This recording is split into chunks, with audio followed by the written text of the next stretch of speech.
On a un problème. Tout le monde se fait du souci pour la barbe d'Édouard Philippe. Enfin, pas vous? Alors c'est que vous êtes sans cœur. Ou sans barbe.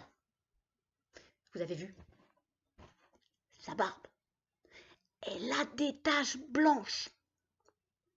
Il paraît que le blanc, ça reflète l'état de stress. L'enfer de Matignon révélé par la barbe d'un Premier ministre. Non mais franchement, mais on n'a jamais vu ça. Que ça soit dans nos hommes politiques ou dans les célébrités, enfin, on n'a jamais vu des barbes pareilles. Tiens, bah, si, le premier, Jaurès. Alors ça, c'est de la barbe quand même, Jaurès. Hein, pas un trou, pas une tache dans la barbe. Pourtant, homme politique, loi de 1905, division de l'Église et de l'État. Eh ben Philippe, lui, c'est homme politique, division du peuple et de l'État. Allez, on y va. Tu m'étonnes que ça doit stresser. Si, il y en a eu un autre en politique aussi. Jean Auroux, je ne sais pas si vous vous rappelez, en 82, le mec, ministre du Travail. Une petite barbinette.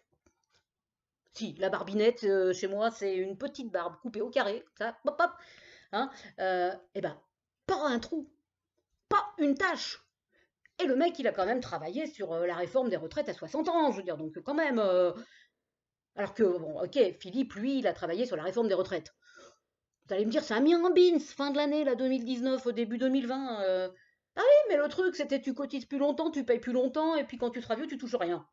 Donc effectivement, ça doit stresser. Oh. Si, un dernier, Freud, la barbe Freud, pas un trou, pas une tache. Le type psychanalyste, il explore les notions d'inconscient et d'hystérie, il nous livre ça, mais magistral. Alors Philippe, lui, l'inconscient, il nous l'a bien livré. C'était le 13 mars dernier, qu'on était en pleine période de pandémie, la Covid-19, et Édouard Philippe, il nous dit un truc du style, attendez, je prends le papier, parce que tellement c'était tourné, ah oui, le port du masque en population générale et dans la rue, ça sert à rien. Ben, tu m'étonnes que rétrospectivement, ça stresse, quoi. Ou alors peut-être c'était un truc aussi, sa barbe, c'est peut-être un truc pour rester à la postérité. Regarde, on dit Charlemagne et sa barbe fleurie, et maintenant on aura Philippe et sa barbe tachée. Non mais c'est bon, quoi. Non mais qu'est-ce que c'est que ces conneries? Mais on s'en fout, vous avez rien de mieux à faire que de vous occuper de la barbe d'un Premier ministre. Mais c'est quoi cette histoire tirée par les cheveux, là? Ça tombe comme un cheveu sur la soupe, votre connerie, là. On n'a rien d'autre à foutre que de s'occuper de la barbe d'un ministre.